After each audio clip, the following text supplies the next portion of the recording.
Hey guys, it's Brie and Emily. We just wanted to give you a disclaimer before we dive into our episode. We don't claim to know everything, never have and never will.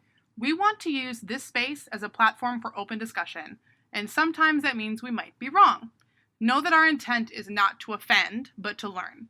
And with that, let's dig into today's episode.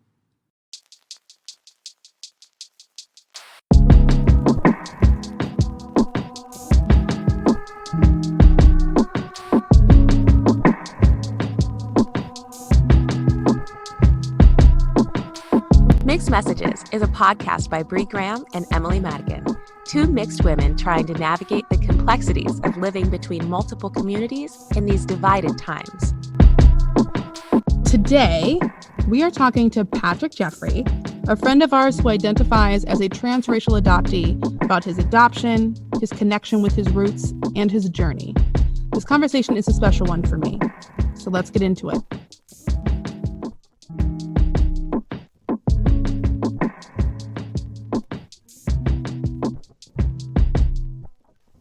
Before we begin, I think it's important that we talk about what TRA is and what transracial adoption means. So transracial adoption or transracial adoptees are also known as TRAs. So they are adoptees who are a different race or culture than the parents who adopt them. I am a partial transracial adoptee, meaning my mother is my biological mother, and the man who raised me, my dad, adopted me after he married my mother, and they're both white. So today, to help us navigate the topic of transracial adoption, we have our good friend Patrick here to talk to us about his experience and his story. Patrick, we are so happy to have you on today. Yeah, happy to be here. So if you wouldn't mind introducing yourself and telling us your story. Yeah, absolutely. So my name is Patrick Charles Jeffrey, but I'm changing my name to Patrick Jonathan Charles Jeffrey because Jonathan is the name that my birth mother gave me. And so I want to incorporate that part of me back into my life.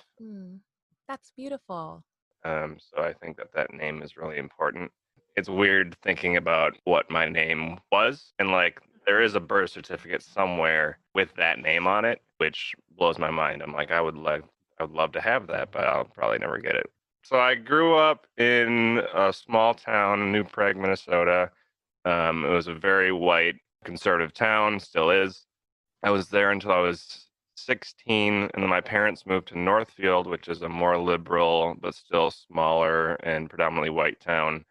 And I still went to high school in New Prague for 2 years. So I kind of lived out of my car / couch surfing. But it's where I felt most comfortable having grown up with white parents in, an all white neighborhood. Like I remember maybe 5 other kids growing up in school who were dark skinned. And I guess they were all adoptees also. I just didn't know at the time. Also adopted by white parents. So yeah, it's just the way that it goes with adoption. You don't really have people of color often adopting people who aren't of color. My biological mother, Katie, she always sent me a birthday card or a Christmas card, something telling me that she was thinking about me and that she still loved me. So I always knew that I would meet her one day. Every letter that she would send me, it was always previously opened by a social worker to make sure that there wasn't any identifiable information in there that I could find them with. Like none of the cards could, give a name or an address or really anything. Like fast forward to age 21, I got a birthday card with the first picture of her. And it was her and my little brother and then my other 2 siblings. And so that blew my mind. I was like, family. Do I look like you? I don't think I do. But apparently I do. This is crazy. I've been waiting for this my whole life to look like someone. And I just cried and ran outside into my yard at my parents' house and just danced. So in adoption, there's this thing called the fog. And that is when you're in the fog until you meet your biological parents or you start needing to know things. So people in the fog are usually like, oh, I don't really care about meeting my adoptive parents.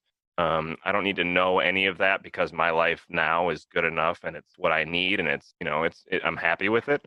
And that's great. For people who are in the fog, fantastic. Stay in the fog if that's what you want, if that's how you choose to live. I've been out of the fog for like 10 years, and the stages that I remember are like there's a honeymoon stage where you meet them and everything is great. And that happened for me at 21. So senior year of college, I was like, okay, I'm ready to finally meet my birth family. So I had to send in to the social workers and the adoption agency and get some paperwork, and they sent that back, and I didn't fill it out for like a month and a half. I was like just looking at it, and then I just put it away. I was like, I'm not ready for this. I'm not there yet. And then it was like the end of February, and I finally filled it out and sent it in. And then I was at a dance festival and I got a phone call from the social worker, and he was like, okay, here's all the information you need. Here's her number. Here's her name. I'm pretty sure. He called and we talked for like half an hour. He kind of just gave me the down low of what could happen and asked if I had any questions. I was like, nope, okay, bye. And then I jumped on the bed and I looked at my phone and it was calling. And I was like, wait, I dialed? When did I dial? I have zero memory of dialing. I called her work phone and of course she didn't answer. And so I left a quick message. I was just like, hey, this is Patrick, your biological son, calling. Just calling to say hello. And not even a minute later, I got a phone call back. And she's like, hi, I just missed a call. This is Katie. And I was like, hi. Oh no, she didn't listen to the message. Oh no, you gotta do it twice. No. Oh, that's no so idea. stressful. Yep. So I was like, hi, this is Patrick. And she goes, oh my God, it's my son. Oh. Like just screamed it throughout the office. Oh, wow. What was your reaction to the first time you heard her voice? I remember, other than just I didn't stop smiling the whole time. I just remember being like, oh, it's my mom.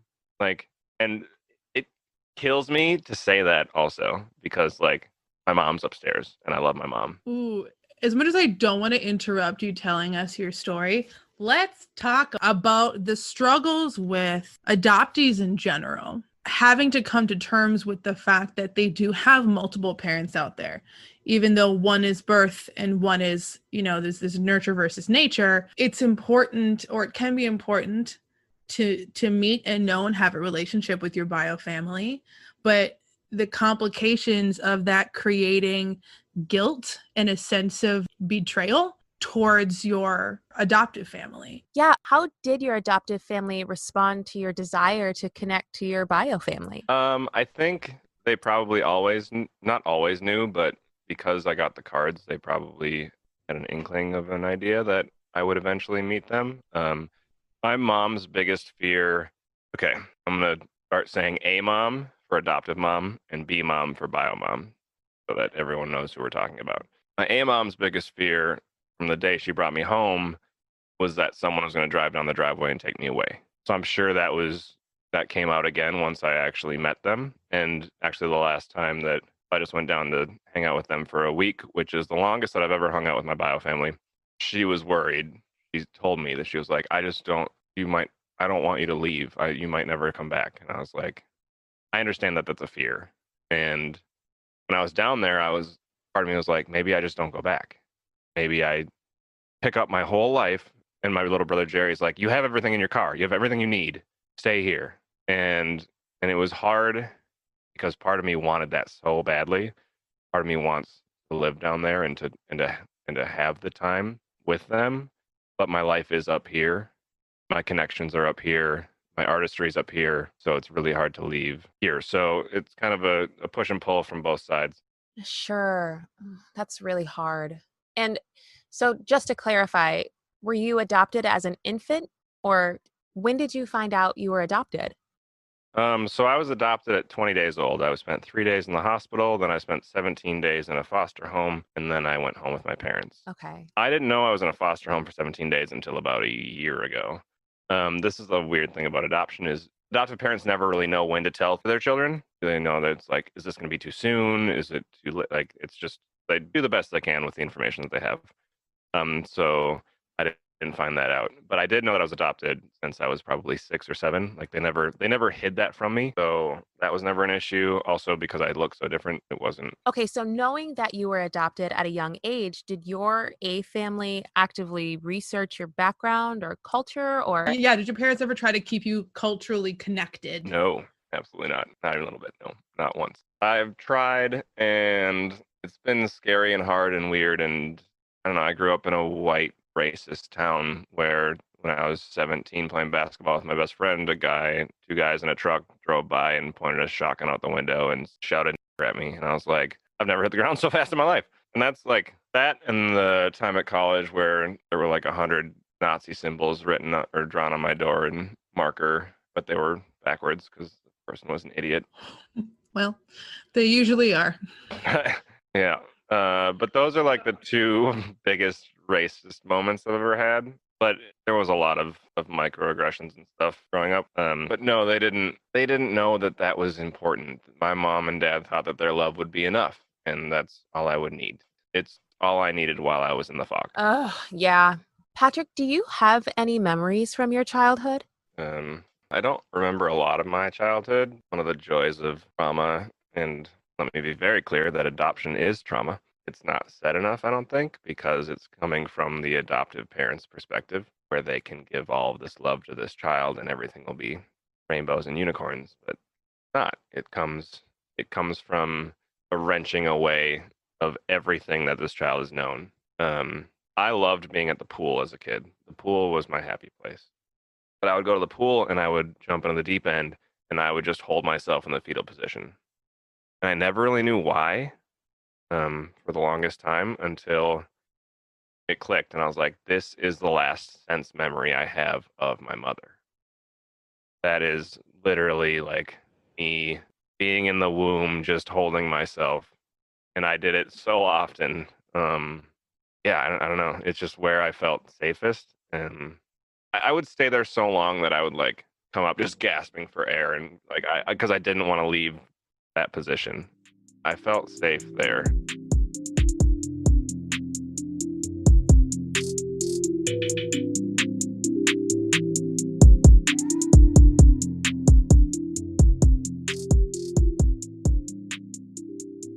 Fear of abandonment is one of the biggest issues that comes along with being adopted, whether it's transracial or not. Because, I mean, even though I have my bio mother, my fear of abandonment and also my determination to fight being abandoned has led to me choosing partners that will almost guarantee that they will abandon me. And if I can get them to stay, then I've finally beaten it. Okay, so in an adoptive household, if there's two adoptees, there's the complacent child, and then there's the more agitated, aggressive child, which is probably true in a lot of households. But in 99.9% of adopted households, if there's two or more, you're definitely going to have one child who's just like, I'm fine. Hi, that's me. And you're going to have the other one who is cantankerous and pushes back on everything and is just acts out and lashes out. So I was very much the child who was like, I'm fine. Everything is fine. I'm not going to make any waves because I don't want you to leave me. And then the other one is like, I can't hold anything back. I don't know what's going on, but I'm angry all the time. And turns out I'm also angry all the time. I just didn't know. Yeah, I think a lot of adoptees hear that they were chosen, or that they have been chosen or are a chosen one or are special because this, that, and the other. And it's just not, it doesn't feel real. It feels ingenuine, especially knowing that I wasn't chosen. I was given up. Those are two very different things. They were chosen by the person who was supposed to love me the most and take care of me and be there for me, to do her job, to do what she couldn't do. So then fast forwarding to relationships, and I always make the choice to leave before. So I am Emily's worst nightmare. But also like someone that Emily would go after, because I am prone to abandoning people, which I hate about myself because it's like my darkest fear that I will be left. So I think in relationships, I fall quick, hard, heavy, and then I'm like, I have to get out because love is loss. Love for adoptees is loss. Love is abandonment. Love is leaving. So I leave. I mean, like, I wouldn't see that for you as abandoning other people, but protecting yourself, right? Because you have, like you said, like you've seen that when someone says they love you, or when someone tells you that someone loved you so much that they gave you a better life, I'm using air quotes, that if that is what you've been told love is, Yeah, love would be terrifying. My interpretation of it is not what love is. Why would I want this love if it's just going to leave, you know? Everything that you're saying makes so much sense, but it's because you've done the work to get to this place, you know? And I'm feeling for the people who don't have the resources to do this work. There are so many resources out there for adoptive families, for parents of adoptees, for parents of transracial adoptees, for families thinking about adopting, for families thinking about adopting a transracial adoptee. There are very, very, very few resources out there for actual adoptees, let alone transracial, transcultural, transnational adoptees. Patrick, can you talk a little bit about resources that you have found, if any? Yeah. So this book just came into my life from a good friend, Abby, and it's called The Journey from Abandonment to Healing by Susan Anderson. And it's more geared towards relationships where a person leaves the relationship unexpectedly or just kind of abandons the person. But it, like, the lessons and stories and everything ring very true with adoptees. So that's a really good one, I think. And I'm only in chapter 3 of it, and I don't know, it's just been very eye-opening to how I deal with my current relationships, because I haven't made it through the work of getting over my first abandonment. That's not the right verbiage. I'm working through my adoption issues, and it's going to be a lifelong process, but I'm not to a point yet where I've done a full cycle of the 5 stages. I'm looking forward to the day that I come out of it, and then I can move forward while still cycling through them all, but I'll know how to deal with them. I'll know how to move through them better. You know, that's something that I've heard now a couple of times from other TRAs, is that it's a lifelong journey to healing. And a friend of mine also emphasized that it needs to be a lifelong journey for the A families as well, specifically in the context of, you know, staying educated on cultural events and uprisings like the Black Lives Matter movement. Is that something that you think your A family is doing now? I don't think they're doing the work that could be done. I had this conversation kind of with my A mom about cultural differences and how I don't understand Black culture at all. And she was like, "No, like I didn't need to know it because that's not where I grew up." And I was like, "No, that's just wrong because I do need to know it because where I come from, half of me is that history, is that culture. And I didn't, just because this form didn't receive that culture firsthand doesn't mean that it's not a part of me. And that doesn't mean that's something I shouldn't know about. Will I ever understand it the same way as someone who grew up in a Black family or is fully Black? No, absolutely not. But I never had a chance to even hope or pray that I could because it was never offered with where I grew up, with the people that raised me, you know. But no, they haven't done the work, and I don't think they will. And I think I've just moved past that. I don't need them to. I can do it myself, and I want to be a resource where future adoptive parents can learn things that my parents didn't learn. I remember I worked at a restaurant, and there was this Black security guard who's now a manager, and he's just the nicest guy. And he like, "Man, you Black Superman." And I was like, "I'm Black? You, a Black man, sees me as Black? That's not like it's never happened to me before." And it was so validating that I finally heard that I was Black. It's a wild experience when people first look at you and they're like, "No, you're Black." When Black people first look at you and be like, "No, you're Black," and you're like, "But I'm mixed," and they're like, "Ha, you're Black." It's a wild feeling, and you're right, it's very validating. We didn't have those conversations in my household growing up. We just didn't have to. They didn't have to. I didn't have to because I'm very privileged. That privilege guilt is also a big topic. Woo! Oh, man. That privilege guilt is real. Yeah. I just, I'm sorry. I'm so sorry to be stuck on this. And I understand that there's privilege and that we hold privilege being multiracial and growing up in white households, but I am having such a hard time getting over the fact that in today's climate and the civil uprisings that we have seen over the last several years, I cannot fathom raising children, especially children that identify as BIPOC, and not being informed about what's going on with police brutality and racial inequities and discrimination. And I don't know, I'm sorry. I'm just having a hard time digesting this. And, I'm sure there are a lot of people who are listening to this podcast that identify as allies. And I just, you know, just to know that there are people out there who are raising and wanting to raise BIPOC children that are not actively educating themselves. And just, sorry, I'm just really frustrated. Yeah. And I think in this climate, it will get better. I don't think it will continue on the trend that it has been where my love is enough. No, it's not. Information needs to be shared.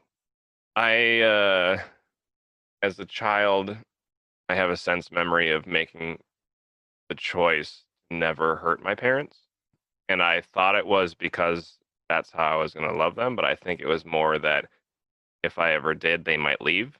So I was always very, that's why I was so complacent. I was never in trouble. I just didn't cause a lot of waves. I always wanted to be kind of, Yeah. So you just didn't talk about it. unless I was on stage dancing, I was making myself smaller. Even now, I'm sitting up now, but I rarely sit up. It's usually shoulders are hunched forward, be small, which is weird because, I'm 6'1", and, I'm not small. Well, yeah, you spent the majority of your life minimizing yourself. So, when you're trying to figure out identity and self-worth, but you spent so many years in the practice of making yourself small, I can imagine it's difficult giving yourself permission to take up space. How have you been handling the racial uprising? There was a solid 3-week period where if I was talking to my parents, I was either crying or yelling right after George murdered. So I mean, I tried to do it here, and I was incredibly angry, but I didn't know how to help anyone. The conversation that we really had with my mom was like, well, all lives matter. And I was like, oh my God, Mom, if you say that again, I'm going to walk out of this house. I'm going to walk out this house. And I understand that you believe that. You as an individual believe that all lives matter equally, but that's not the world we live in. Wake up, please.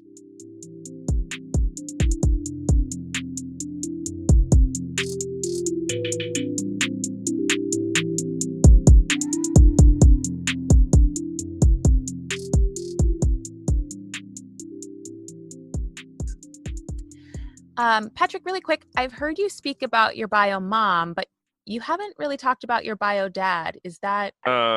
So multiple reasons. One, I think because my bio mom always sent me letters, I always knew that she wanted me in her life. Bio dad never did anything for me. He was there when I was born. He held me, he cried, and that's where his job ended. He's 10 years older than my mom. He already had a family, so I'm the youngest of his other 3 children, but then I'm the oldest of my bio mom's side. Just adds to the crisis of identity that I struggle with so many other things. Because I never had contact with him, I didn't know if his wife knew I existed, if his kids knew I existed. I didn't know what he told them. Weird story. I never really wanted to meet him, I guess. I mean, I kind of have. I think part of it is the stigma that Black men leave their families, and I've lived it. And he left not only me, but he kind of left them too. He's been a drug addict off and on for years, and he left his family to be with my mom for a little bit and went back. And I talked to my older siblings, and they were like, yeah, we just don't really talk to him.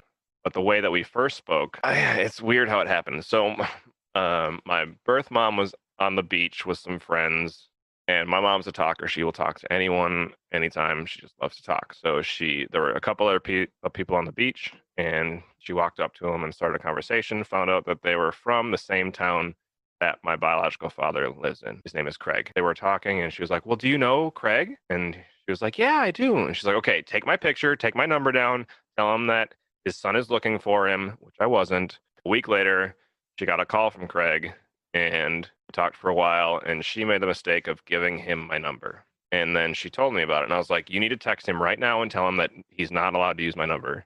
I will contact him when I'm ready, but I'm not ready yet. She's like, okay, I'll tell him right away. Fast forward to my birthday, and I get a text message from a number I don't know. And it says, happy birthday, blah, blah, God bless, love your dad or something. And I was like, you mother. I asked you for one thing in my whole life, and that's to wait. You could wait 30 years to talk to me, but you couldn't wait 3 months. And the word, like, I was livid because I woken up. The text came in at 10 o'clock. I woke up at 9 o'clock, and I was like, you know what? I think I'm going to get his number from my mom, send him a text, and be like, hey, set up your voicemail with your voice so that I can leave you a message and start this, but it's on my terms. Like, I can hear your voice. I can tell you what I want to tell you, and then we can move forward from that starting point that I have control of. And then I went back to sleep, and then I woke up to the text. And so I was furious, and I didn't talk to him. I didn't respond. I didn't talk to him for a month, maybe 2 months. And then finally I called him, and we talked for like 15 minutes. I don't know what about,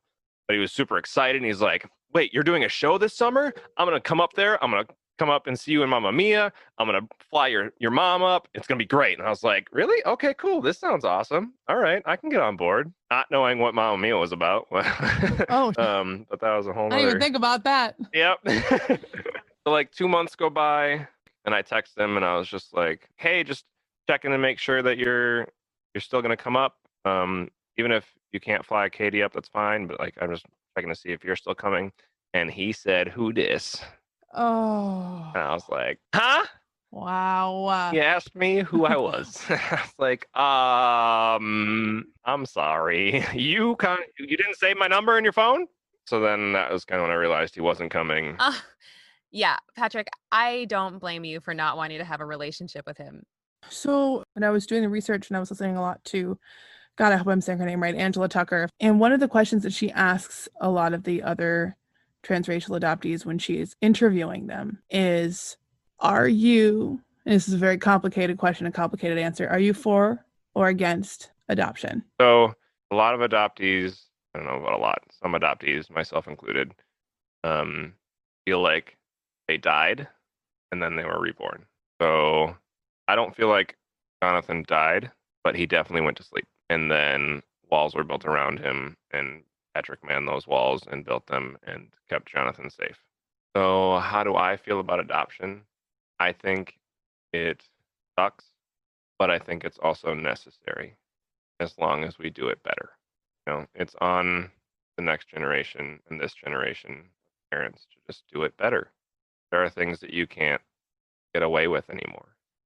And, you know, most adoptive parents, again, they did their best. They didn't know that these were going to be issues, but they're issues and they have to be addressed. Like the concept of adoption in general is a very complicated, nuanced topic and conversation, and it's looked at as very black and white. Again, no pun intended. Like it's and I just think that's, yeah, my brain is starting to get fuzzy. I feel very emotional from having this conversation and listening to you share your story, and it's making my brain struggle to formulate cohesive sentences and thoughts. Yeah, Bree, do you have any other questions? I have more, but my brain is... Yeah, Emily, I'm with you on that. So, Patrick, my final question for you is, do you have any advice for people who are looking to adopt transracially, or in the context of this conversation, I think more importantly, do you have any advice for transracial adoptees? Yeah. If you're on Facebook, find a support group. I'm in Adult Adoptees Support Adopted People. There's 3,000 members, and it's all adoptees.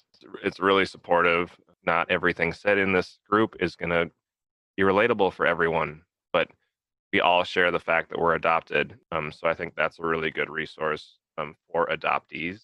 Adoptees On, it's on Spotify. It's by Haley Radke. She interviews adoptees, she interviews therapists, she interviews adoptees who are therapists, and she just has a bunch of different stories from a bunch of different adoptees, and it really helped me.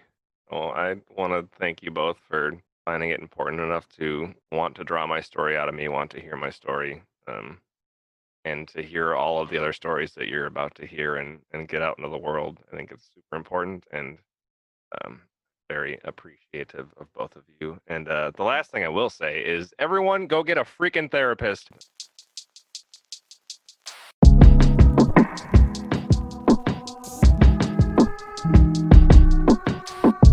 Thank you so much, Patrick, for your candor, your heart, and your truth. For more resources for transracial adoptees and adopters, check out our website at mixedmessagespod.com.